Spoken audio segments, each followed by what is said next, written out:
Let's see what she's got. There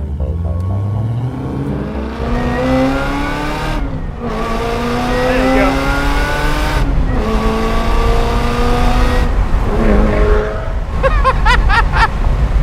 That's exhilarating, terrifying, and yet it feels like everything's under control. That's right, exactly how it should be. We're here in Tallahassee, Florida. We're at Trans Am Depot. That's where Camaro SS's enter and they leave as Pontiac Trans Ams. That is one hell of a screaming chicken. The first stop for the Camaro is the Performance Bay. This is where the mechanical magic happens. What are we looking at here? Well, this performance portion of this has already been done, but as it comes in, it's basically a stock 6.2 liter, normally aspirated car. With this particular build, our 840 Extreme package, the 6.2 comes out, we'll drop in an LSX 454 from GM Performance, put a larger grind cut cam in it for the supercharger because it helps it breathe a little bit better than the cam that comes in with it. We'll drop on this 2.9 liter Whipple, and it is nasty. If you're gonna drive something that looks like this, you don't want it to be slow. And what's the torque on the engine? On this one here is about right at about 720 to 730. And that's at the wheels. Those are great numbers. Yeah. When you have all of that power, you're going to need, and you're going that fast, you're going to need to stop, and you're going to need to stop really well. Right. And the Camaro comes with the Brembos, the it comes with the 4-pot Brembos. If they opt for the upgrade, we'll put in slotted and cross-drilled rotors all the way around, try to keep them cool. After we'll finish with this, we'll get up underneath and we swap out the stock coil springs and sway bars. We use iBox lowering springs and sway bars. It drops the car an inch. In combination with the sway bar, it tightens this car up. Now, I just drove a Camaro SS. This feels more planted. This feels more stable. The increased weight and strength of the sway bars means that when you're going through corners, there's absolutely no body roll whatsoever. Oh yeah, it just eats the road up. It's amazing that people think of American muscle cars as just being straight line quarter-mile cars only. Yeah. And we've absolutely transformed this platform and this chassis into something that handles well, accelerates well, stops well.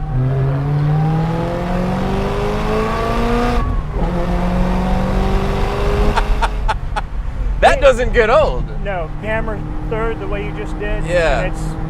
It's explosive. That is explosive. The last thing that happens in here is the noise out the rear. So what's going on with the exhaust? Well, the exhaust system, especially on the Stage 3. This is already loud. Yeah, it very sounds loud and beautiful car. Oh man, it sounds so good. On the Stage 3 and Stage 5 cars, we're running American Racing exhaust system. They've made a custom system just for our Trans Ams. Nice.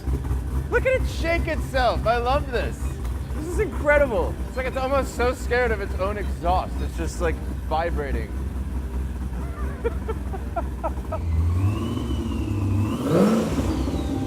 Next up for the Camaro is a little cosmetic surgery in the form of adding T-tops and custom front and rear fascias.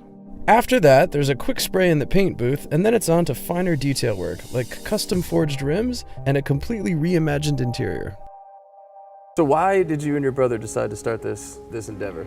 I can remember it like it was yesterday. I was on the way home from work, and the thought hit me that, you know, if General Motors doesn't come back out with the Trans Am, we could do it. At the time, we had a sports marketing firm, but we did restorations on the side as a hobby, and you know, I'm a firm believer what man has done, man can do. If somebody else could do it, why couldn't we? Saw the images that Kevin Morgan had drawn that had been published on the internet. I picked up the phone, called him in April of 2008, and I told him my vision and my dream about taking his images and bringing them to life.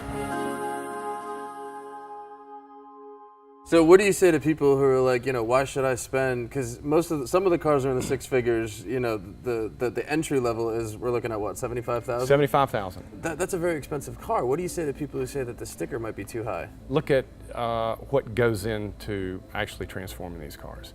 What we're doing is a lot of handwork that you're not going to get coming off assembly line. Yeah, we're changing over 300 parts on this car. By the time we have all of the graphics painted, after the part is primed and ready to paint, we have an additional 200 hours in there. Wow. Why the Camaro? The Camaro and the Trans Am were always built on the same platform. So it only follows if you're going to build a new Trans Am, you use the same platform. Trans Am Worldwide has a couple of select offerings, but the most popular is the Outlaw. There's also the Bandit Edition. Now, this is a modern envisioning of Burt Reynolds' iconic Smokey and the Bandit car. They only made 77 of these, and while it's not cheap, that cost does get you a really cool special feature. The Bandit comes with Burt's Hancock right there on the dash. Right. What's the first thing that Burt Reynolds says after you take him for a ride in a finished car? After we took him for a ride, you're going to have to let me know before you get on it like that again. Obviously, we asked if we could drive the Bandit, and they said absolutely not. These are all customer cars that are spoken for. But they did give us the keys to the Outlaw. They smartly have put this gentleman in the car so that I don't crash it. Right? Absolutely. I love how responsive the steering is. This has much better steering feedback. It has much better response. Absolutely. And it's much better to point in than the donor Camaro. It doesn't feel like a Camaro anymore. It feels Absolutely better. not. No, we're surrounded by hand-laid carbon fiber that was done here in the Southeast, made in-house, finished off to perfection. It's a beautifully hand-built car. This is sturdy. There's no weird engine sounds. There's no knocking. There's no creaking. There's none of that you usually get when people are upfitting a donor car to become something else. You usually get those little weird squeaks in the door, and you're like, oh, what the fuck is that? None of that here.